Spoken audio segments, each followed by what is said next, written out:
유튜브로 읽는 박정희 전기 9권 총 들고 건설하며 보람에 산다. 유경수와 최규식 종로경찰서장.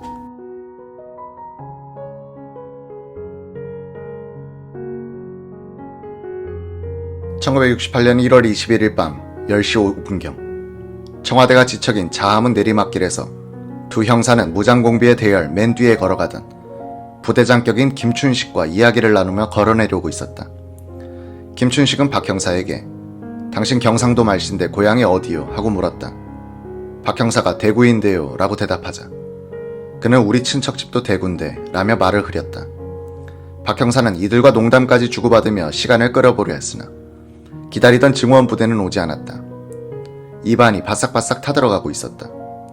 그때 마침 괴한들은 자하문 고개를 넘어오는 원효 여객 60법 번스를 세웠다. 박태한 씨의 회고. 무장 공비가 분명한데 그 자리에서 놓칠 수 없었습니다. 한 명이라도 못 잡으면 우리는 죽는다는 생각이 들더군요.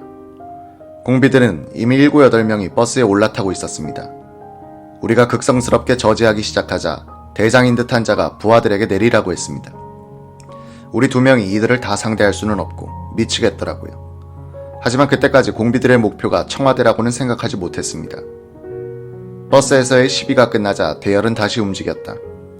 경복고등학교 후문을 지나 청와대로 꺾어지는 커브쯤에서 맨 뒤에 가던 김춘식에게 박 형사가 끈질기게 말을 붙이는 바람에 김춘식은 어느새 대열과 7, 8m 떨어지게 됐다. 박 형사는 속으로 이놈 한 놈만이라도 잡아야겠다는 생각을 했다고 한다. 밤 10시 10분. 박 형사는 길이 꺾어지는 쪽으로 공비들이 빠지면 연락을 받고 달려올 증원부대가 자신을 발견하지 못할지도 모른다는 생각이 들었다. 무장 공비들이 국립과학수사연구소에 이르자 정 형사와 함께 승강이를 벌이기 시작했다. 바로 그때 헤드라이트 불빛이 길 아래에서부터 올라오기 시작했다. 지프차는 괴한들의 대열 앞에 멈춰섰다. 전진하던 대열도 멈칫했다. 헤드라이트가 이들의 몰골을 기괴하게 비치고 있는 동안 차에서 당당한 체구의 사나이가 내렸다. 최규식 종로경찰서 서장이었다. 나는 종로경찰서장이요. 소속을 밝혀야죠. 외투 안에는 뭐가 들었어? 아무것도 아니요. 우리는 CIC 사령부가 있는 효자동으로 가는 길이요. 여기는 내 담당구역입니다. 신분을 밝히지 않고는 아무도 못 지나가고. 2조 조장 김신조는 대열 중간에 서 있다가 지프차의 헤드라이트 불빛이 비추는 가운데 최규식 서장이 권총을 뽑아들고 저지하는 모습을 목격하고는 남침 후 처음으로 당황했다고 한다. 공비들의 신경이 극도로 날카로워졌을 때 최규식 서장 뒤로 시내버스 한 대가 올라오다 길을 가로막은 지프차 뒤로 멈춰섰다. 공비들은 버스를 국군의 지원병력인 줄로 착각했다.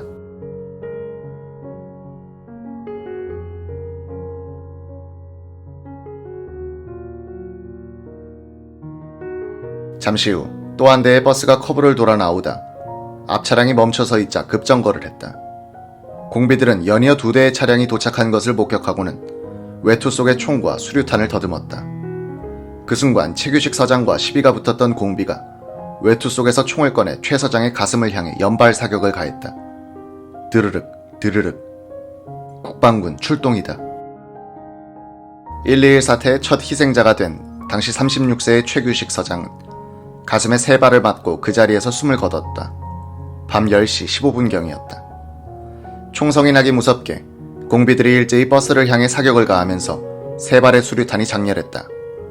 버스에 타고 있던 청운중학교 3학년 김형기 군과 회사원 홍유경 씨가 수류탄 파편을 맞아 그 자리에서 숨지고 버스 차장 김정자 양은 오른팔에 관통상을 입었다. 버스 문이 열리고 사람들이 뛰어내렸다. 어둠 속에서 공비들은 자신들을 공격하는 국군인 줄 알고 흩어지기 시작했다. 그 순간 대열 뒤에서 부대장 김춘식과 말을 걸었던 두 형사가 김춘식을 쓰러뜨렸다. 박 형사는 오른손으로 김춘식의 목을 쥐면서 왼손으로는 아무거나 손에 잡히는 것을 들고 머리를 내리쳤다. 졸지에 돌멩이로 머리를 맞고 피투성이가 되어 의식을 잃은 김춘식을 박 형사는 손목에 수갑을 채워 생포하는 데 성공했다. 멀리서 동료가 경찰에 의해 쓰러지는 것을 목격한 공비들은 도망가면서 두 형사를 향해 총을 쏘았다.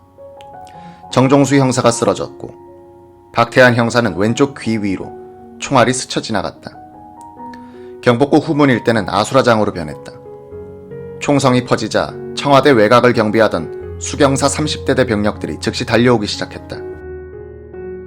김신조 목사의 회고. 한 명이 쓰러지는 걸 보고는 틀렸구나 하는 생각이 들더군요. 지휘부가 무너졌다고 판단하는 순간 휴전선에서 청와대까지 내려왔다는 자부심이고 뭐고 다 없어졌고 동료들이 순식간에 흩어지는 겁니다. 청와대고 작전이고 없었어요. 불과 5분 정도 교전한 것 같은데 모두 사방으로 흩어졌던 겁니다. 일부는 오던 길을 거슬러 세검정 쪽으로 튀었고 일부는 청와대 뒷산인 북악산을 탔고 저는 경복고등학교 뒷담을 넘었죠. 인왕산을 타고 북으로 가려고 말입니다. 인민군 소위 김신조는 동료들이 많이 택하지 않은 루트를 골랐다. 자하문을 넘어 세검정 쪽으로 도망가려던 공비들은 뒤따라 내려오던 시내버스를 향해 수류탄을 던지고 기관총을 난사했다. 그러나 승객들이 미리 대피한 상태여서 피해는 없었다. 이들은 세검정에서 시내로 들어가는 2대의 버스에도 수류탄과 기총소사를 해대며 도망쳤다. 밤 10시 30분경이었다. 야간에 대한민국 수도 서울의 심장부 부근까지 침투한 것은 성공했지만 무고한 양민을 학살해가며 유격전을 벌인 것만큼 어리석은 비정규전 사례도 없을 것이다. 밤 10시 40분경 세검정길과 북악산 일대는 수도경비사령부 소속 30대대 병력들이 투입되어 총격전으로 이어졌다.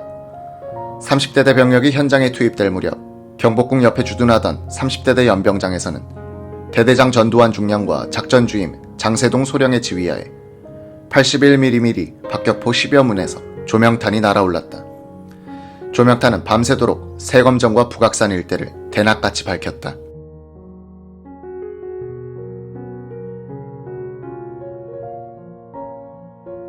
(1968년 1월 21일) 밤 10시 15분부터 30분 사이 총성이 여러 차례 울린 시각 박정희 대통령은 감기약을 먹고 잠을 자다 깨어났다.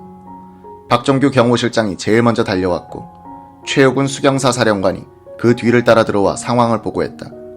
비슷한 시각 김성훈 국방부 장관도 총성을 듣고 국방부에 비상전화를 걸었다. 청와대 부근에서 교전 중이란 보고를 받은 김 장관은 즉시 차를 타고 청와대로 달려왔다. 박정희 대통령은 점퍼 차림으로 집무실로 내려와 있었다.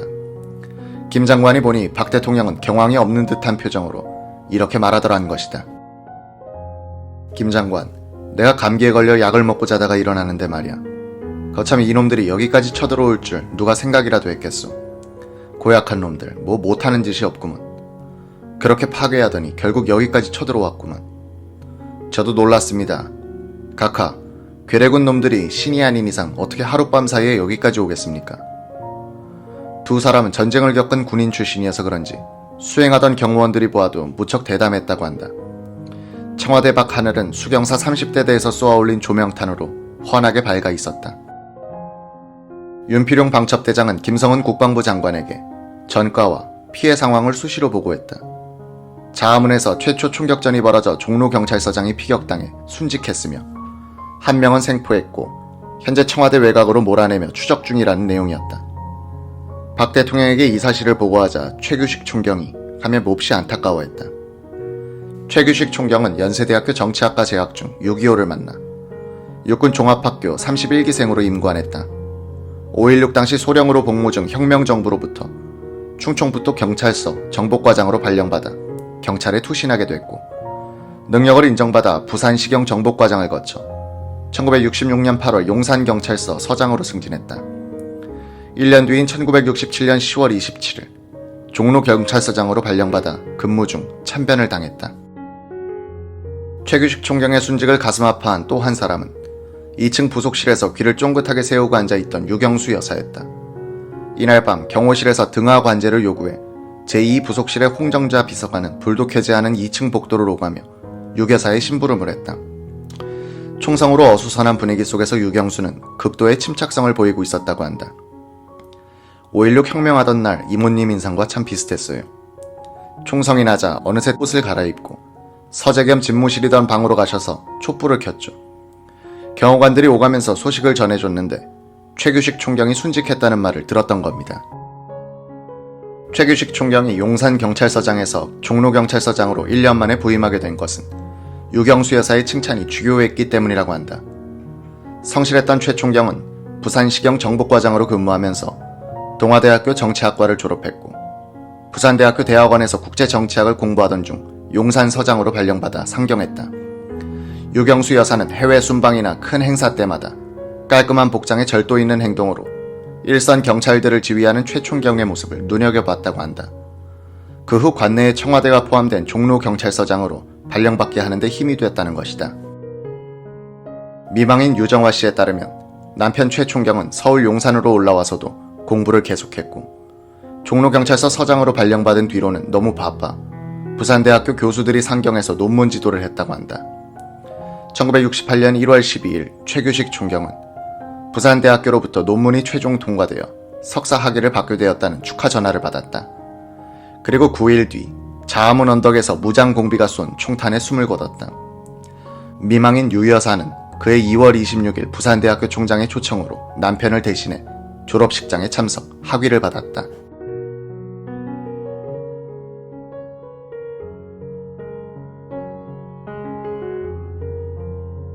유 여사의 조카 홍정자 비서관의 회고. 그날 밤 이모님은 눈물을 참 많이 흘렸어요. 아무에게도 말하지는 않았지만 최 총경의 죽음이 마치 자기로 인해 벌어진 것은 아닌지 자책하는 듯이 슬퍼했죠. 새벽 2시쯤 되자 전화를 해야겠는데 뭐라고 해야 하나 라며 수화기에 손을 얹고 몇 번이나 주저하다가 종로경찰서에 전화를 하셨어요. 그리고 유가족들에게 애도를 표한다는 말씀을 꼭 전해달라고 하시면서 울먹이셨죠. 밤 12시가 가까워지자 청와대로 속속 사람들이 몰려들었다. 청와대 쪽에서는 이우락 비서실장, 김시진 정보비서관 등이, 정부 쪽에서는 정일권 국무총리, 홍종철 공보부 장관, 신직수 검찰총장, 김현옥 서울시장, 이낙선 국세청장 등이 달려왔다. 강요들은 박 대통령과 대화를 나누던 중 총성이 난 이상 시민의 불안을 덜어주기 위해 진상 발표를 신속히 해야 한다고 결론지었다. 다음날 아침 6시에 평소와 다름없이 일어난 박 대통령은 라디오를 켰으나 사건은 여전히 보도되지 않고 있었다. 박 대통령은 신범직 청와대 대변인을 불러 왜 방송이 늦어지고 있나면서 중계방송 하다시피 소상하게 보도해서 국민의 불안을 덜어주고 간첩 수색에 국민의 협조를 얻도록 하라고 지시했다. 보도 관제는 22일 오전 7시를 기해 해제됐다. 유튜브로 읽는 박정희 전기 9권 총 들고 건설하며 보람에 산다. 전쟁 준비에 돌입.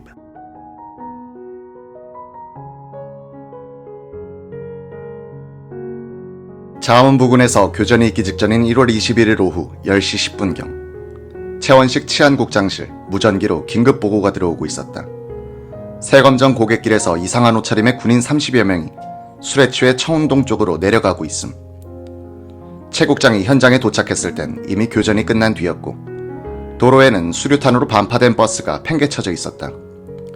길바닥엔 최규식 종로경찰서장의 시체와 아직 숨이 붙은 정종수 형사가 그대로 쓰러져 있었다. 박태환 형사는 생포한 김춘식을 지키고 있었다. 최 국장은 박 형사와 생포 공비를 차에 태워 근처 효자동 파출소로 데려갔다가 다시 최 국장 차로 치안국으로 이동했다. 시간은 21일 밤 11시가 넘어서고 있었다. 뒤로 젖힌 양손에 수갑이 채워진 김춘식은 머리에 피가 흐르고 있었다.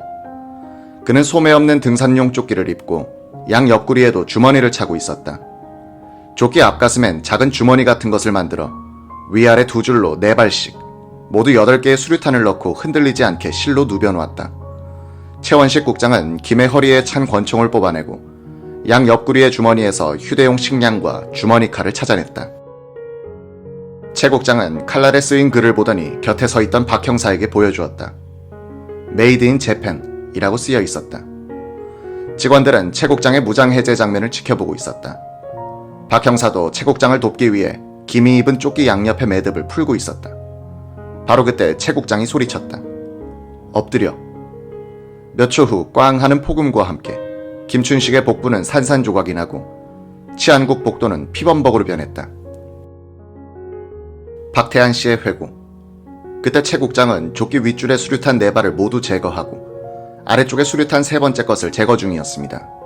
그런데 3번째 수류탄은 낚싯줄같이 가는 선으로 4번째 수류탄 안전핀을 물고 있었던 것을 몰랐던 겁니다. 최 국장이 3번째 수류탄을 제거하는 순간 4번째 수류탄 안전핀이 뽑혀 올라온 것이죠. 최 국장은 안전핀이 뽑힌 채 조끼에 달려있는 수류탄을 보면서 공비를 복도 한쪽으로 힘껏 밀치며 소리를 질렀다. 이 때문에 무장 해제를 지켜보던 직원들과 박 형사는 파편상도 입지 않았다. 대신 복도와 수사과장실 유리창이 박살나면서 벽면 전체가 피범벅이 됐다.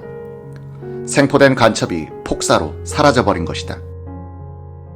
최 국장은 차를 타고 나와 종로경찰서를 들러 직원들을 격려하고 치안국 감찰계장 김덕중 총경을 임시 종로경찰서장으로 임명했다.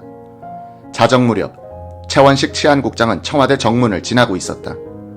이 시간에 정일권 국무총리, 이호 내무부 장관 등과 군 장성들이 속속 청와대로 들어가고 있었다. 하늘에선 수경사 30대대에서 쏘아올린 조명탄이 누런 연기를 흘리며 빛을 발하는 가운데 화약 냄새가 청와대 주위를 에워싸고 있었다. 최 국장은 청와대를 지나 세검정 쪽으로 차를 몰게 했다. 경찰과 공비들의 격전이 있은 직후 신문, 통신, 방송사 기자들도 취재에 뛰어들었다. 그러나 1시간여가 지나는 동안 사방으로 튀어나아난 공비들로부터 언제 어디서 총알이 날아올지 모르는 상황이 되자 자정 무렵 각 언론사는 현장 취재가 불가능하다고 보고 기자들을 철수시켰다. 곳곳에 군인과 경찰들이 검문을 하는 중에 중앙일보 손석주 사회부 기자와 장홍근 사진부 기자는 만화장 부근에 신문사 깃발을 단 지프차를 세워두고 검문소 통과를 시도하고 있었다.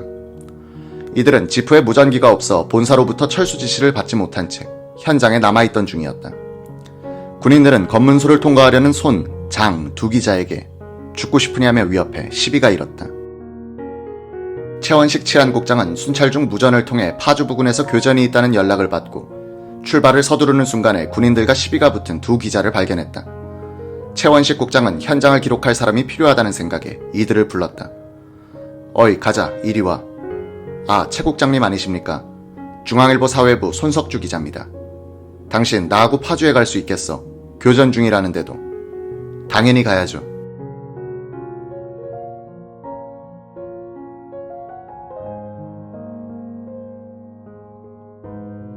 타라는 말이 떨어지기도 전에 두 기자는 차에 오를 준비부터 했다. 이들을 태운 최 국장의 차가 구파발을 지나 경기도 벽제 부근에 도착했을 때 최 국장의 차량 무전기에서 보고가 들어왔다. 한 놈 잡았습니다. 홍제동 파출소로 연행 중입니다. 즉시 서울로 차를 돌렸다. 당시 홍제동 파출소는 34단의 임시작전지휘본부가 설치된 곳이었다. 시간은 22일 새벽 3시를 넘어서고 있었다. 최 국장과 두 기자가 파출소에 도착한 지 얼마 안 되어 34단 군인들이 민가 부근에서 생포한 공비 한 명을 파출소로 끌고 들어왔다. 여러 사람이 공비의 허리춤과 윗옷을 잡고 있었기에 국방색 군복 상의는 몇 군데 단추가 떨어져 나가고 검은 목면 바지는 앞단추가 열린 채 무릎까지 흘러내린 상태였다. 사진부 장 기자가 플래시를 터뜨리며 몇 장을 찍은 뒤 밖으로 튀어나갔다. 군에 의한 보도 관제가 심한 때여서 언제 필름을 빼앗길지 몰랐기 때문이었다. 몇 평 안 되는 파출소는 일순간 사람들로 붐볐다. 소속을 알 수 없는 군인, 경찰, 중정 요원들로 북적거렸다. 서로가 서로를 모르는 상황에서 손 기자가 공비에게 고압적인 자세로 말을 걸었다. 너 이름이 뭐야? 나이는? 김신조다. 27살이다. 주소와 계급은? 군관이고 함경북도 청진시 청암구 청암동 3반에 가족이 살고 있다. 난파 목적이 뭐야? 청와대를 까러 왔다. 21일 밤 8시에 공격을 개시해 5분 만에 끝낸 후 청와대 차를 뺏어 타고 문산 방면으로 도망하기로 했다. 이것이 잘 안되면 비봉 쪽으로 달아나려 했다. 그러나 지휘자의 잘못으로 뿔뿔이 흩어지고 말았다. 몇 명이 왔어? 31명이 국군 복장을 하고 왔는데 1명은 대위, 2명은 중위, 3명은 소위 계급장을 달고 나머지는 사병 복장을 하고 넘어왔다. 넘어온 게 언제야? 16일 평양에서 출발했다. 무기는 수류탄, 장총, 권총이다. 1인당 수류탄 10개와 탄알 300개씩을 가져왔다. 우리는 결사대 훈련을 받았으며 모두 군관이다. 현재 기분은 모든 것이 끝났다. 이젠 겁도 안 난다.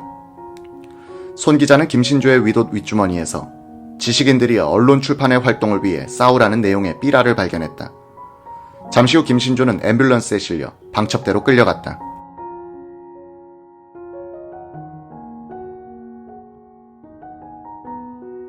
김신조가 체포된 곳은 자아문 밖 인왕산 기슭에서였다.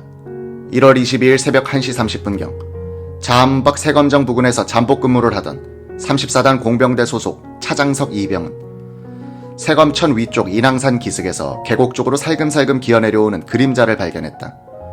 M1 소총 자물쇠를 푼 차 이병은 검은 그림자를 조준하려 애썼다. 야간 사격은 총열 끝에 붙은 가늠새도 잘 보이지 않아 빗나가기 일수다. 차 이병의 사격도 빗나갔다. 괴한은 세검천변 외딴 집 옆에 있는 바위 뒤로 몸을 숨겼다. 2시간 반 전에 경복고등학교 담장을 넘어 도망쳤던 인민군 소위 김신조였다. 한 놈 나타났다. 소대장 박원조 소위와 소대원들이 달려와 포위망을 쳤다. 박 소위가 플래시로 바위 쪽을 비춰보니 집단 더미 사이로 사람 그림자 비슷한 것이 보였다. 수화를 위한 암구호를 외쳤다. 피아노. 피아노. 대꾸가 없자 병사들이 바위 주변에 위협 사격을 가했다. 순찰 중이던 주희준 소령이 트럭을 끌고 와 헤드라이트로 괴한이 숨은 바위 주변을 환하게 밝혔다. 괴한은 그때서야 집더미를 해치고 어정쩡하게 두 손을 들고 일어났다. 두 손을 높이 들어 안 그러면 쏜다. 괴한은 주먹진 왼손 안에 가지고 있던 수류탄을 땅에 떨어뜨렸다. 안전핀이 빠진 채 땅바닥을 구르던 수류탄은 군인들과 괴한을 초긴장 속으로 몰았다. 그런데 몇 초가 지나도 수류탄이 터지지 않았다. 불발탄임을 감지한 한 병사가 뛰어나가 수류탄을 차버리고 괴한을 생포했다. 현장에서 몸수색을 한 결과 괴한의 소지품이 쏟아져 나왔다. 참깨 섞은 엿 2개, 말린 오징어 1마리, 아스피린, 소화제, 페니실린, 각성제 등의 약품과 30cm짜리 파이프를 가지고 있었다. 물이나 흙 속에 몸을 은폐할 때 숨을 쉬기 위한 호흡용 파이프였다. 나머지 공비들 중 일부는 세검정 부근 민가 쪽으로 튀었다. 21일 밤 11시경 홍제동 쪽으로 달아나던 공비 한 명은 지붕을 타고 도망가다 지붕이 내려앉아 그 집 부엌으로 떨어졌다. 잠을 자던 이상래 씨와 아들 용선 씨 등 가족 5명이 도둑이야 라고 소리치며 뛰어나가 몽둥이로 괴한에게 달려들었다. 이들이 괴한과 문싸움을 하던 도중 괴한의 몸에서 수류탄이 떨어져 나와 가족들은 비로소 무장공비임을 알게 됐다. 이 씨 가족 중 한 명이 30여 미터 떨어진 홍제동 파출소에 신고했으나 경찰이 늑장 출동을 하는 바람에 공비와 격투를 벌이던 아들 용선 씨는 공비가 쏜 권총에 복부를 맞아 숨졌다. 신고를 받고도 즉시 출동하지 않은 홍제동 파출소장은 며칠 뒤 파면됐다. 자암은 경복고등학교 후문 부근에서 첫 교전을 벌이고 학교담을 뛰어넘은 공비는 김심조뿐 아니라 5명가량이 더 있었다. 이들은 몰려다니며 교장 사택으로 뛰어들어 마당에 수류탄을 던지는 바람에 집안의 유리창이 박살났다. 폭음 소리에 놀라 달려나온 수위 정사영 씨에게 수류탄을 던져 살해했다. 밤 11시 30분경에는 홍제동 파출소와 버스 정거장에서 버스를 기다리던 여자가 유탄에 맞아 숨지는 등 이날 밤 우리 측은 최규식 서장과 민간인 6명 등 모두 7명이 사망했고 박태한 형사 등 3명의 경찰관과 민간인 1명이 부상했다. 공비를 쫓던 수경사 30대대는 22일 오전 8시경 북악산에서 3명, 오전 11시쯤 다시 1명의 공비를 사살하는 전과를 올렸다. 이로써 22일 오전까지 첫 교전에서 김춘식을 포함한 5명의 공비를 사살하고 1명을 생포했다. 1월 23일 오후 1시쯤 북한산에서 1명의 공비가 사살된 이후 공비들은 서울 외곽으로 완전히 빠져나갔다. 이 무렵 생포된 김신조를 신문했던 방첩대에서는 1, 2, 4군 부대의 실체를 확인하기 위해 김신조에게 북한 전역에 걸친 부대 위치와 김신조 자신이 훈련받은 부대의 위치 및 건물 요도를 그리게 했다. 김성원 당시 국방장관은 이 그림을 들고 본스틸 유엔군 사령관을 만났다. 첩보기를 띄워 항공 촬영을 부탁하기 위해서였다. 김 전 장관의 증언. 오산 비행장에서 첩보기 SR-71이 이륙하더니 서해안에서 곧바로 북상하다가 평양 부근에 이르러 우회전하더군요. 그리고 원산까지 통과하는데 정확히 3분이 걸립디다. 이렇게 해서 얻은 항공사진으로 김신조가 그린 건물과 비교를 해봤는데 정확했습니다. 방첩대의 조사와는 별도로 공비소탕에 나선 군경합동수색대는 1월 30일까지 31명의 공비 중 27명을 사살하고 김신조 1명을 생포했으나 우리 측도 민간인 7명이 사망했고 이익수 대령이야 23명의 장병이 전사했으며 부상자만도 52명이나 되는 등 큰 피해를 보았다. 행방이 묘연해진 공비 3명 중 1명은 2월 중순 경기도 양주군에서 시체로 발견됐고 나머지 2명은 월북한 것으로 판단해 작전을 종결지었다. 북한의 동계 침투 작전이 청와대 앞에서 좌절된 이틀 뒤인 1월 23일 새벽에는 한반도를 또 다른 긴장 속으로 몰아넣는 사건이 터졌다. 북한은 원산 앞 공해상에서 전파감청 활동을 하던 미 해군 정보수집함 푸에블로호를 4척의 무장 초계정과 2대의 미그 전투기를 동원해 원산항으로 납치하는 데 성공하고 있었던 것이다. 이 사건은 121 사태의 위기 국면을 극복하고 반격을 가하려던 한국의 입장을 잠시 유보시켰다. 공동의 피해자가 생겼다고 판단했기 때문이었다.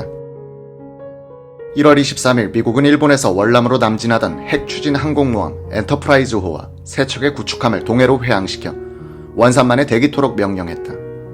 1월 24일 딘 러스크 미 국무장관은 상원 외교위원회에서 일종의 전쟁 행위로 규정 지을 수 있다고 발언했다.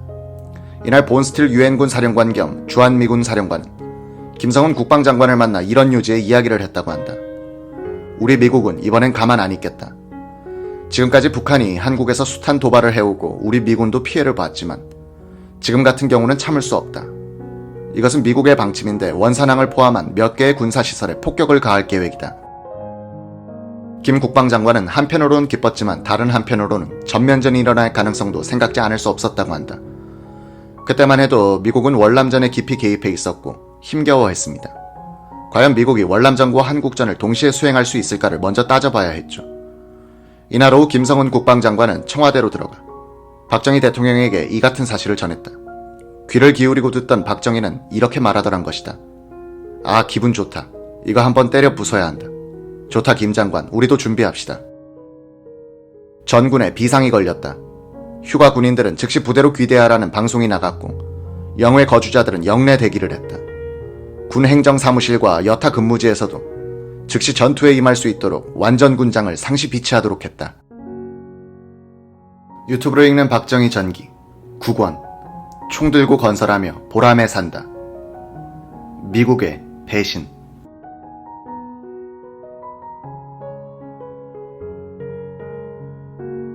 푸에블로우 납치 사건으로 미국의 대북 공습이 예상됨에 따라 전군 비상대기 상태가 발령되고 있던 1968년 1월 24일 오전, 박정희 대통령은 청와대 집무실에서 사표를 들고 찾아온 김성은 국방부 장관과 이호 내무부 장관을 맞았다.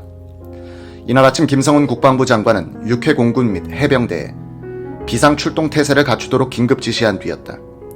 그는 박 대통령에게 북괴 무장공비 침투 사건에 대한 책임성 사표를 제출했다. 박 대통령은 두 장관을 번갈아 보며 놀란 표정을 지었다. 임자들, 이게 뭐요? 김성은 장관이 답변했다. 각하, 이번 사건은 휴전선을 막지 못해 청와대 담 밑에까지 적을 끌어들인 실책입니다. 여기 내무부 장관은 괜히 저로 인해 사표를 내게 됐지만 국방부 장관인 저로서는 책임지고 물러나지 않을 수 없는 중대 사건입니다. 받아주십시오. 임자, 그놈들이 들어온 건 미군들이 맡고 있던 경계구역을 통해서지 우리 육군 지역에서가 아니잖소. 박 대통령은 막무가내였다. 옆에 서 있던 이호 장관만 머쓱해져 있었다. 대통령은 두 장관에게 사표를 반려하며 김 장관에게 이렇게 말하더란 것이다. 김 장관 없이 무슨 전쟁을 해. 쉬기는 뭘 쉬어. 나는 쉬고 싶지 않나. 거 다른 소리 말고 두 장관은 이거 들고 돌아가서 잠비 소탕에 열중하시오. 잘해놓고 사표는 무슨. 또 무장 공비들이 침투한 건 미군들 책임이지. 왜 김 장관의 책임이요? 김 장관이 미국 장관이요. 그자들 철조망을 치라고 할 때 쳤어야지.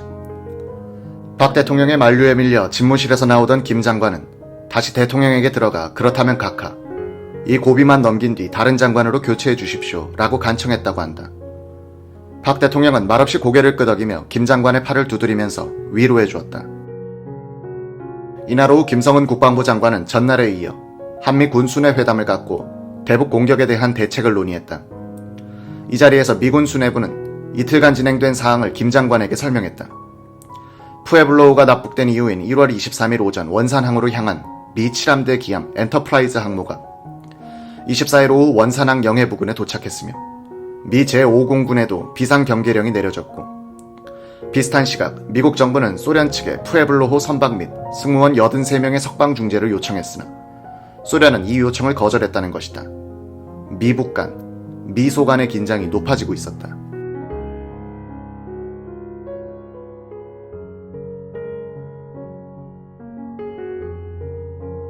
김신조 일당이 청와대를 급습한 1월 21일 밤부터 박정희 대통령은 과로하고 있었다. 사건 당일은 밤늦게까지 서재에 남아 상황 보고를 받았으며 22일 밤에는 치안국, 23일 밤에는 관계관들을 청와대로 불러 심야 대책회의를 주재했다. 대통령 주치의 지홍창 박사는 대통령에게 경무를 피할 것을 거듭 권했지만 박 대통령은 나는 아직 끄덕 없다고만 했다. 1월 24일 오후 5시 박정희 대통령은 청와대에서 정부 여당 연석회의를 주재했다. 정일권 국무총리, 최규하 외무부 장관, 이호 내무부 장관, 김성은 국방부 장관, 김영욱 중앙정보부장, 배덕진 국가안전회의 상임위원 겸 사무국장, 임충식 합참의장, 김진만 공화당 원내총무, 김재순 공화당 대변인, 박준규 국회 외무위원장, 오치성 국회 내무위원장, 민기식 국회 국방위원장 등이 참석한 이날 회의에서는 무장 공비 사건과 미 해군 정보원 푸에블로호 납북 사건에 따른 여러 가지 문제를 논의했다. 김성은 장관은 이날 회의가 일종의 전쟁 준비를 위한 기초 작업과 같았다고 회고했다. 이날 밤 10시 박 대통령은 종로경찰서 3층에 마련된 고 최규식 경무관의 빈소를 찾아가 분향하고 유가족들을 위로했다. 박 대통령은 상복 차림의 어린아이들을 보더니 유족들에게 최 경무관 아이가 넷이라고 했죠. 아이들 교육은 제가 책임지겠습니다. 너무 상심 마십시오. 라고 말했다. 미망인 유정화 씨의 자녀 1남 3녀는 그 후 박정희, 유경수의 이름을 따서 만든 정수장학회로부터 대학을 졸업할 때까지 학자금을 지원받았다. 한국 사회의 불안과 정치적 혼란 조성을 목적으로 시도한 북한의 121 사태는 1967년 6.8 총선 선거 부정 사건으로 여야 간 극한 대립을 지속해온 한국의 정치권을 오히려 단결시켜주고 있었다. 1월 25일 김진만 공화당 원내총무는 공화당 의원총회를 마친 뒤 김영삼 신민당 원내총무와 만나 국가안보대책을 협의하기 위한 여야 중진회담을 제의했다. 이후 국회 기자실에 들른 김진만 원내총무는 그동안 취했던 대야 강경 태도에 대해 사과한다고 말했다. 신민당 김수환 의원은 여야 중진회담은 오히려 신민당에서 먼저 제의했어야 했다고 환영의 뜻을 표시했다. 이 같은 보고를 받은 박정희 대통령은 이럴 때일수록 국회가 여야 협조로 정부 일을 도와줘야 한다며 기뻐했다. 서울 북방에서 잔비 소탕이 계속되던 1월 25일 오후 3시 30분 포터 주한미 대사는 박정희 대통령을 방문하고 약 40분 동안 요담했다. 이날 포터 대사는 25일 새벽 미 안보회의 결과와 외교적 교섭으로 푸에블로호 송환이 실패했을 경우 미국의 대응책을 설명하고 한국 정부의 지원을 요청한 것으로 알려졌다. 같은 날 북한의 중앙방송은 현 비상사태에 대하여 적의 여하한 도발적 음모도 단호히 분쇄할 수 있도록 전 인민군대에 만반의 준비태세를 갖추도록 지시했다고 보도했다. 남북한의 무력이 안전핀을 뽑기 시작했다. 다음 날인 1월 26일 존슨 미 대통령은 박정희 대통령에게 미 공군 예비병 1만 4천 명의 소집을 결정했다고 통보해왔다.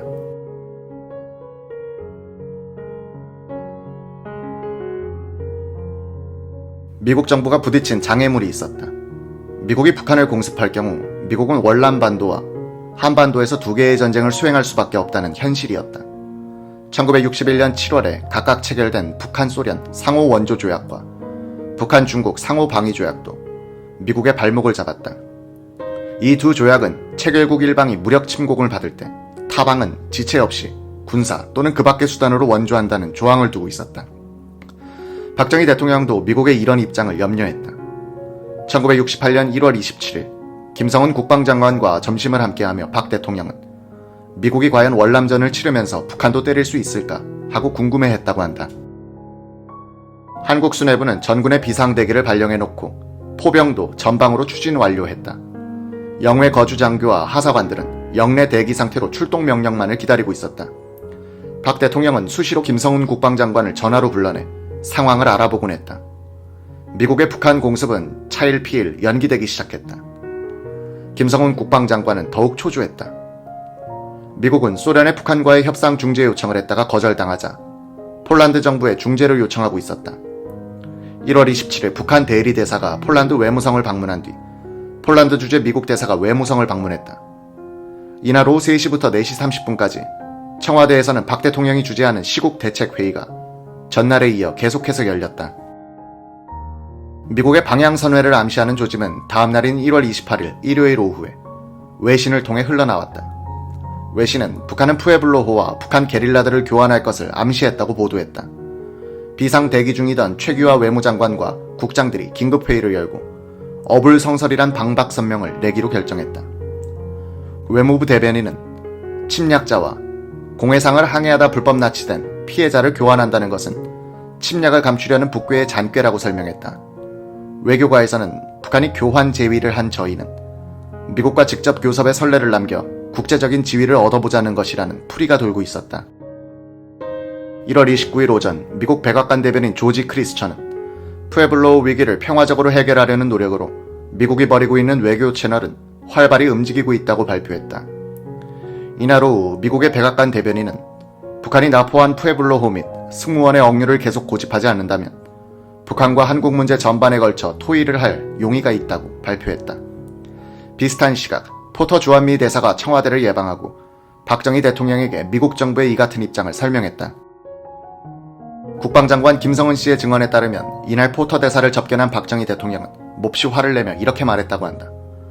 한미 공조동맹이니 뭐니 해왔지만 미국은 자기 이익만 견주고 마음대로 정책을 바꾸기도 하는 거요. 북한이 그렇게 무섭다면 우리가 직접 북한을 공격하겠소. 포터 대사는 박 대통령의 강력한 결전 의지를 확인한 듯 서둘러 청와대를 빠져나갔다고 한다. 그 직후 김성은 장관과 박 대통령은 미국에 대한 배신감에 허탈해했다는 것이다. 포터 대사가 다녀간 뒤 박정희 대통령은 주원 건설부 장관과 안경모 고속도로 계획조사단장으로부터 경부고속도로 건설 실천 계획을 보고받았다. 시공업자는 국내에서 유일하게 태국에서 고속도로 공사를 해본 현대건설이 수의계약에 의해 결정됐고 서울 수원간 32km를 시범적으로 공사키로 결정했다. 조사단의 계획안은 박 대통령이 제시한 공정계획표에 따라 2월 1일에 기공, 총 예산 330억 원을 들여 1970년 말에 경부간 공사를 완공하기로 됐다. 박 대통령이 고속도로 계획조사단에 제시한 고속도로 공정계획표는 김신조 일당이 청와대를 기습한 다음 날인 1월 22일 직접 작성한 것으로 침투한 무장공비들 중 일부가 아직 청와대 뒤 북악산과 북한산에 남아 아군과 총격전을 벌이고 있을 때였다. 당시 상공부 제1공업국장이던 오원철 씨는 박 대통령의 고속도로 건설 집념은 산업건설뿐 아니라 군사적인 목적도 염두에 둔 것이라고 설명했다. 현대전은 기동전이기도 합니다.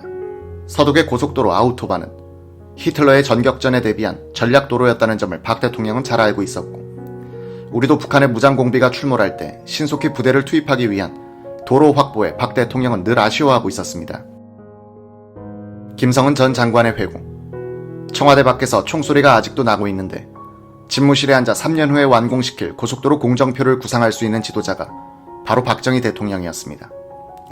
군인으로서 전쟁을 수행한 경험과 사범학교를 거친 모범적인 교사의 경험이 몸에 밴 박 대통령을 모시던 저는 꼭 충무공 이순신 장군을 보는 듯 했으니까요. 청와대 정무비서관 통일원 차관을 지낸 동훈 씨는 이런 회고담을 털어놓았다. 이 무렵 박 대통령은 경제건설을 지고지상으로 생각하고 있었고 이 속도를 저해하는 어떠한 일도 용납하지 않겠다는 자세였습니다. 언젠가 제게 김신조가 오건 박신조가 오건 경제건설은 흔들리지 말아야 한다고 말씀하신 적이 있습니다. 유튜브로 읽는 박정희 전기 9권 총 들고 건설하며 보람에 산다. 계속되는 대미 압박.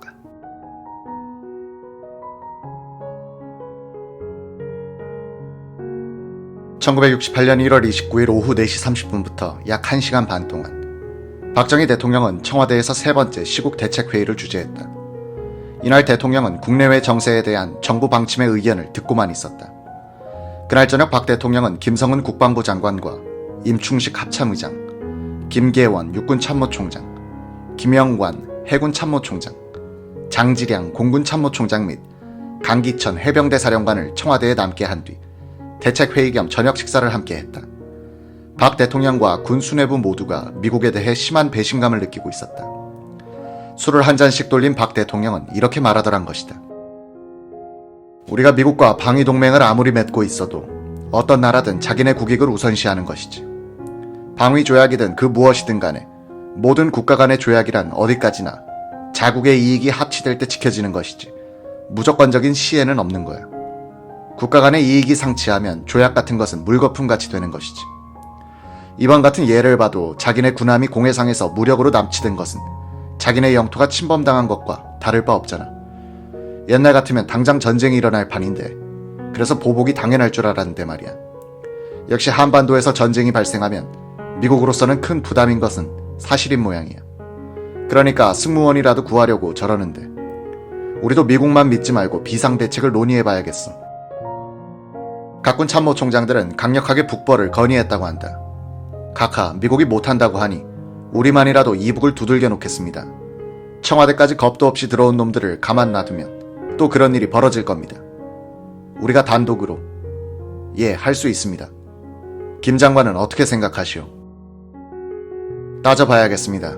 육군 전투력은 현재 2개 사단이 월남에 파병되어 있어 유사시엔 우리가 미국에 철군 통보를 해야 할 겁니다. 문제는 공군력입니다. 공군 참모총장 장지량 중장이 일어나더니 벽에 걸린 지도에 다가서서 설명했다. 현재 우리가 보유하고 있는 주력 기종은 F-5A입니다. 아시다시피 요격기로서 공격 전술에 필요한 폭격에는 다소 무리가 있습니다. 설사 이 전투기로 폭격을 한다 해도 문제는 제공권이 평양, 원산 이상을 넘지 못하는 데 있습니다. 일명 자유의 투사로 불리는 F-5A는 마하 1.64의 경량급 전투기였지만 짧은 항속거리와 열악한 무장 능력으로 인해 적진을 폭격하는 임무에는 적합하지 않았다. 그러면 만약 우리가 북한을 때리려면 어떤 기종이 필요하지? 지금으로서는 월남에서 미 공군이 사용하는 F-4D 팬텀 정도는 있어야 합니다. 장지량 참모총장이 말한 팬텀 기종은 마하 2.27의 전천후 장거리 전폭기로서 당시 미국은 일본을 포함한 어떤 동맹국에게도 이 기종을 제공하지 않고 있었다. 곁에 있던 김성은 장관이 거들었다. 각하, 이 기종만 있으면 우리가 북한에 핵공격도 할 수 있습니다. 히로시마에 투하된 핵폭탄이 4톤입니다. 팬텀의 무장 능력은 핵공격을 가상하고 만든 기종입니다. 특히 레이더 및 각종 전자장비가 전투력을 극대화시켜줍니다. 북한에 우리가 핵폭탄을. 박 대통령은 손바닥으로 탁자를 탁 하고 두드리고는 김성은 장관에게 그거 구해올 수 있겠소 하고 물었다. 각하, 미국이 우리를 배신한 마당에 우리가 미국을 꽉 조여보면 될지도 모릅니다. 각하께서 동의하신다면 말입니다.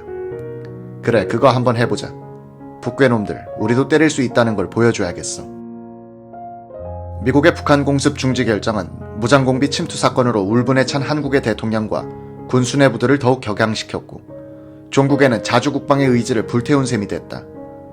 김성은 전 장관의 회고. 그 무렵 군부와 대통령의 관계가 아마도 한국 역사상 가장 가까웠던 때가 아닌가 합니다. 일주일에 한두 번은 대통령이 국방부 장관과 각군 참모총장을 불러 식사를 함께 했고 때로는 제 공간에 찾아와 식사를 하기도 했습니다.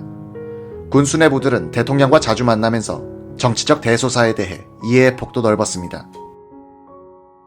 모두 북한 정권에 대한 적개심이 동일했고 대한민국을 어떻게 해서든 지켜나가면서 경제발전을 해야 한다는데 한치의 이견이 없었기 때문입니다. 다음날 김성은 장관은 본스틸 유엔군 사령관 겸 주한미군 사령관을 만나 정식으로 항의했다. 우리는 그동안 당신네 미국을 믿었어. 그런데 이게 뭐요? 그들에게 군함까지 빼앗긴 당신들은 우리에게 공습 대비까지 하라고 해놓고 뒤에서는 협상을 하는 게 한미동맹이요. 우리가 그동안 얼마나 당해왔소. 우리는 더 이상 물러설 수 없습니다. 이제는 대통령까지 살해하러 청와대 뒷산에서 총을 쏘곤 합니다. 미국이 공격을 안 하겠다면 우리가 할 겁니다.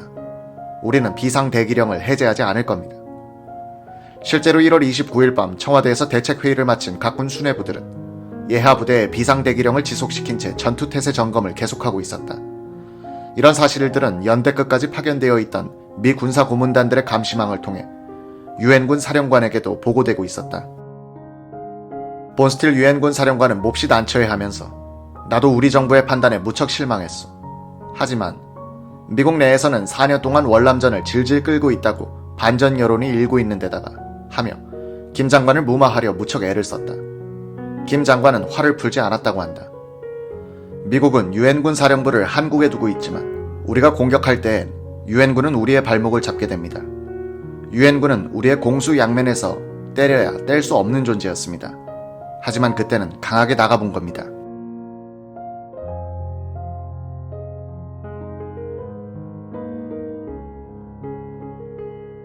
박정희 대통령, 김성은 국방장관의 대미 시위는 즉시 효과를 보기 시작했다. 매일 아침 김 장관의 책상 위에는 월남전 전과 보고와 함께 미 군사고문단들의 행동이 보고됐다. 미 군사고문단들은 전투태세에 돌입한 한국군 연대장급 이상 지휘관들에게 전쟁 시 피복, 유류는 어떻게 조달할 것이냐, 작전 계획은 어떻게 세울 것이냐 등을 묻곤 했다. 김성은 전 장관의 회고. 미국은 박정희 대통령의 성격을 보나 제 성격을 보나 진짜 전쟁을 벌일 것으로 믿었던 모양입니다. 미 군사 고문단들은 유례 없이 민감해 있었고 본스틸 장군은 수시로 나에게 비상조치를 해제하자고 말해올 정도였습니다.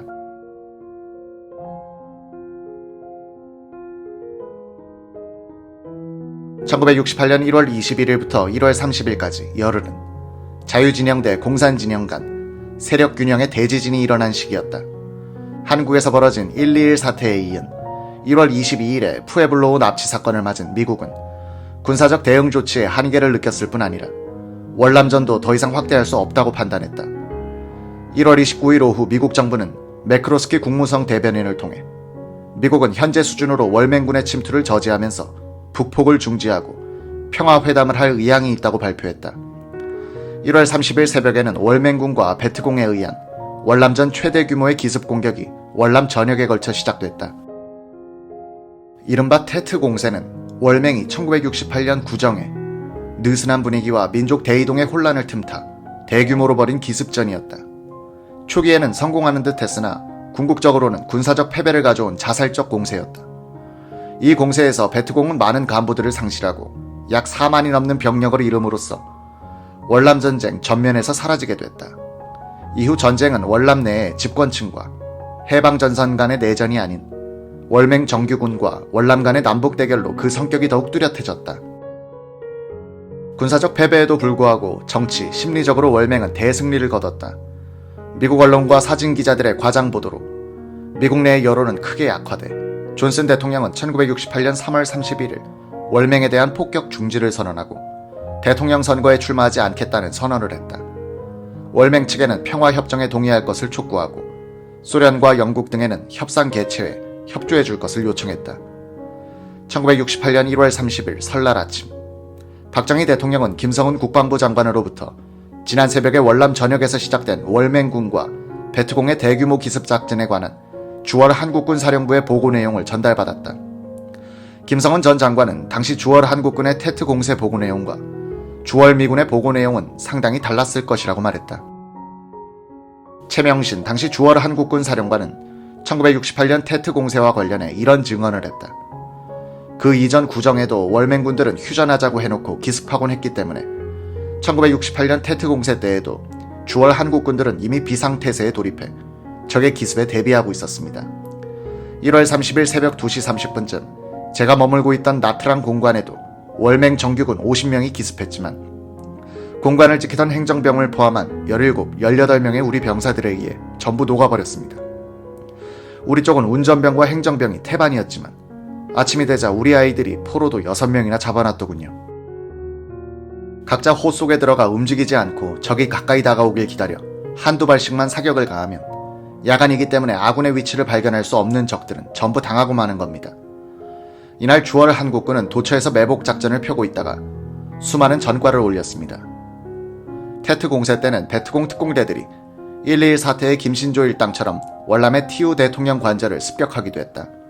이들은 대통령 관저에서 불과 50여 미터 떨어진 주월 한국 대사관을 경비하던 박세환 중위와 소대원들에 의해 대통령 궁 앞에서 괴멸됐다.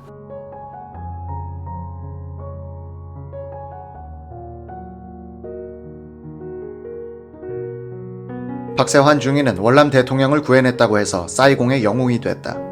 고려대학교 정액과를 졸업하고 ROTC 1기로 임관하여 비둘기 부대에서 파월 근무를 하던 박중위는 이 전투에서 화랑 무공훈장, 한 달 후 재차 기습한 베트공을 격퇴해 인원 무공훈장을 받았다.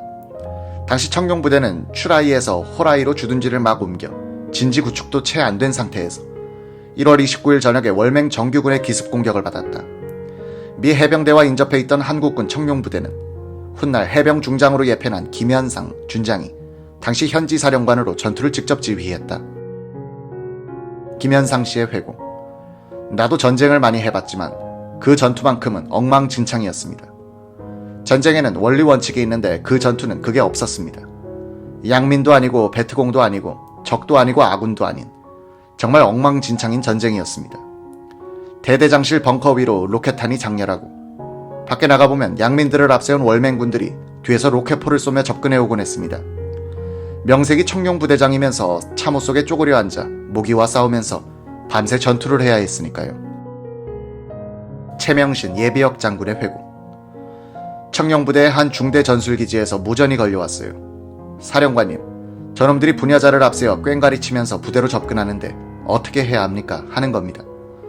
절대로 진지로부터 50m 이내로 접근시키지 말라. 민간인으로 알고 접근시키면 너희들이 다 녹는다. 조명탄을 계속 쏘고 민간인들 머리 위로 초과 사격을 하면서 경고방송으로 주민들은 엎드리게 하라고 소리를 질렀어요.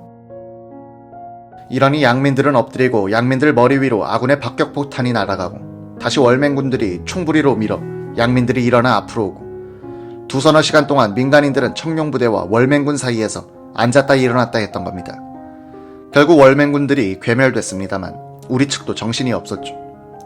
테트 공세 때 월남의 후방에 있던 미군들은 비상대기를 하지 않았다가 습격을 받아 피해가 컸다. 반면 이날 하루 동안 한국군은 백병전을 치러가며 총 441명을 사살하는 등 월맹군과 베트공들에게 막대한 피해를 입혔다. 한 달여 동안 지속된 테트 공세 직후 주월 미군 사령관 웨스트모어랜드 장군은 처음으로 최명신 주월 한국군 사령관의 전술인 단절 및 선멸 작전이 월남전에서 옳은 전술이라고 인정했고 미 하원 국방위 소속 의원들은 월남 현지 시찰을 통해 한국군은 미군이 신뢰할 수 있는 유일한 전우라고 격찬했다. 테트 공세는 저지됐지만 미국 내에서 벌어지는 반전 무드와 염전 사상에 미국의 전쟁 수행 의지는 결국 무너진다. 박세환 전 의원은 월남전을 이렇게 말하고 있다. 월남 참전의 가장 큰 의미는 우리 국민의 자주성과 자신감을 발견한 기회였다는 점입니다. 세계 최강의 미군이 우리의 용맹성과 전투력에 경의를 표할 만큼 한국군들은 용감하게 헌신적으로 전투에 임했던 겁니다. 저는 미군들이 우리를 우러러볼 때마다 일제 식민지, 미국의 해방지를 거친 한국이 아니라 진정한 자주의식을 갖는 한국인임을 당당하게 느낄 수 있었습니다.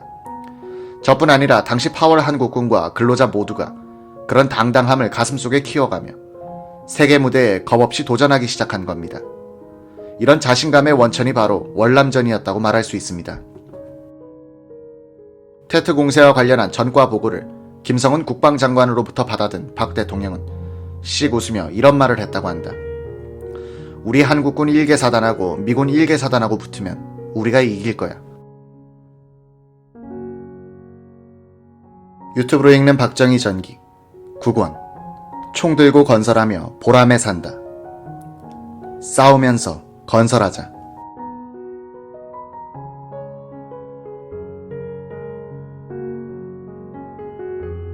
(1968년 2월 1일) 오전에 박정희 대통령은 북한의 무장공비 침입 사건에 대한 위로 전문을 보내온 일본의 사또 총리에게 감사 전문을 보냈다.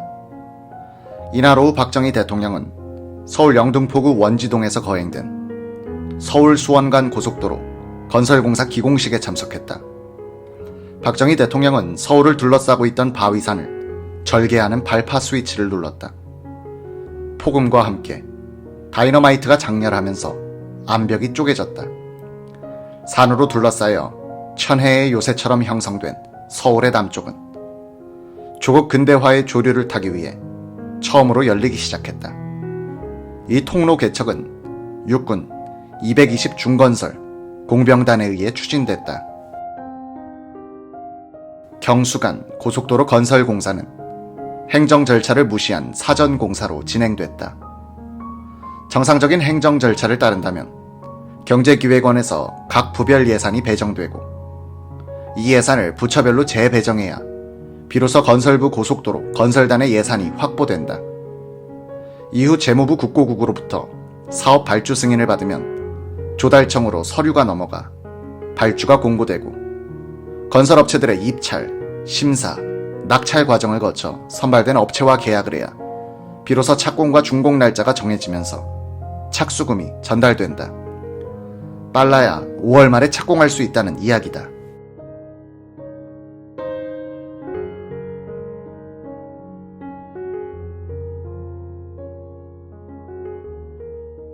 육사 8기 출신으로 고속도로뿐 아니라 소양강댐, 경인 운하 등과 관계한 살아있는 시방서라 불리는 최종성 당시 건설부 차관의 증언. 당시 고속도로 계획은 제2차 경제개발 5개년 계획 연도 안에 완성해야 제3차 경제개발 5개년 계획 때 이 도로를 이용한 경제계획을 세울 수 있었던 겁니다. 박 대통령이 원하던 기간 내에 건설해야 한다는 임무가 주원 건설부 장관 이하 직원들의 가슴속에 사명감처럼 와닿아 있었죠. 또 다른 문제는 당시 중기를 다루는 업체가 30개 사나 투입되는데 이 중기들은 모두 상업 차관 5천만 달러로 도입한 것들이어서 행정 절차를 기다리며 놀릴 수 없었습니다. 이자만 해도 어딥니까? 게다가 토목공사는 해빙기인 2월부터 5월까지가 최적기입니다. 우기도 없고 땅도 잘 파지거든요. 이런 이유로 주원 장관이 밀어붙인 겁니다. 기공식에 참석한 박정희 대통령은 치사 도중 1.21 사태에 대해 처음으로 언급했다. 아무리 우리 국민이 자유와 평화를 사랑하고 남북 통일을 전쟁 수단에 호소하지 않는다 하더라도 은인자중하는 데는 한계가 있다는 것을 엄숙히 북괴에게 경고한다고 그는 말했다. 박 대통령은 이날 연설에서 처음으로 싸우면서 건설하자는 일면 국방, 일면 건설의 구호를 사용했다. 대한민국의 경제가 성장하고 대한민국의 건설이 빨리 이루어지고 대한민국의 국제적인 지위가 나날이 향상됨으로써 가장 위협을 느끼고 질투를 하고 배가 아파하는 자들이 이북에 있는 김일성 도당들입니다. 그것은 그럴 수밖에 없는 것이 북한 공산당은 입으로는 평화통일을 주장하고 있지만 그들의 목표와 전략은 해방되던 그 당시부터 지금까지 추호도 변함이 없는 겁니다. 그들의 기본 전략이 무엇이냐 하면 전쟁 준비를 해서 무력으로 대한민국을 침략해서 적화통일을 하자는 겁니다. 우리는 현재 우리가 추진하고 있는 이 건설 사업을 조금도 늦추지 말아야 하겠습니다. 그야말로 우리 국민들은 한쪽으로는 공산주의자들과 투쟁을 하면서 한쪽으로는 건설을 추진해 나가는, 싸우면서 건설해 나가는 그런 국민이 되어야 하겠다는 겁니다. 그러나 오늘 이 자리에서 우리 모든 국민 앞에서 북한에 있는 김일성 괴뢰 집단들에게 한 가지 경고를 해둡니다. 아무리 우리 대한민국 국민들이 자유를 사랑하고 통일 문제에 있어서 전쟁 수단에 호소하겠다는 그러한 의사를 가지고 있지 않는다고 해서 우리가 은인자중하고 자제하고 인내하고 참는데도 한계가 있다는 겁니다. 우리의 자세와 인내에는 한도가 있다는 것을 북한 김일성 괴뢰 집단들에게 우리는 엄숙히 또한 분명히 경고를 해두고자 합니다.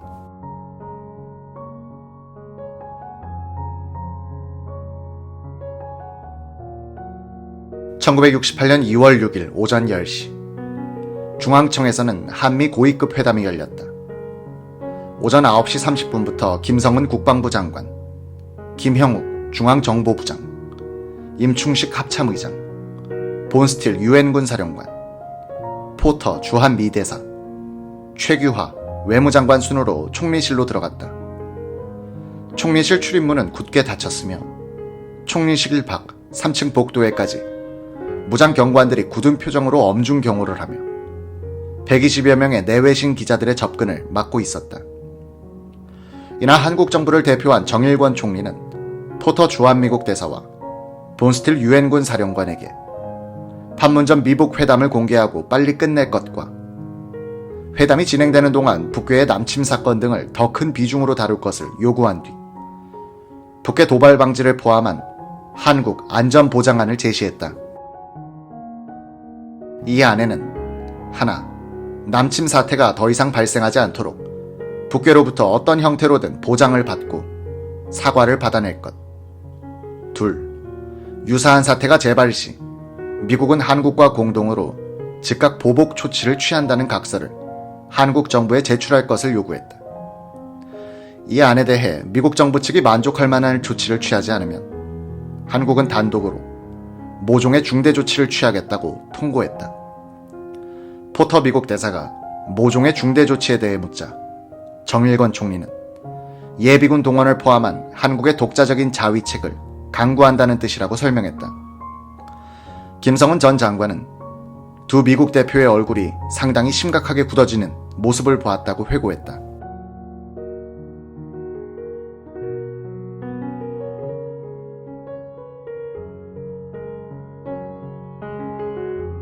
한국 정부의 단독 조치 불사 방침이 알려지자 미국 측 반응은 즉각적이었다. 워싱턴에서는 푸에블로 사건의 사후 수습을 둘러싸고 한미 간에 조성된 긴장에 매우 당황하기 시작했다. 이날 오후 늦게 박정희 대통령은 시국 대책 회의를 갖고 한미 고위급 회담에 관한 보고를 받은 뒤 정부의 태도를 협의했다. 이날 저녁에 박정희 대통령은 정일권 국무총리를 포함한 김성은 국방장관과 각군 참모총장들을 식사에 초대해놓고 예비군의 필요성을 언급했다.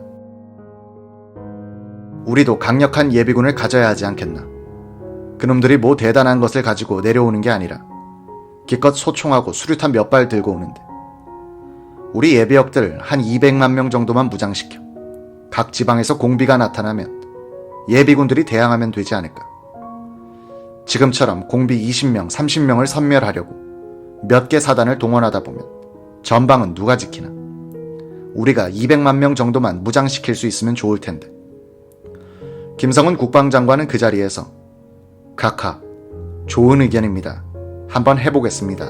라고 말한 뒤 그 자리에서 임충식 합참의장에게 계획을 수립해보라고 지시했다.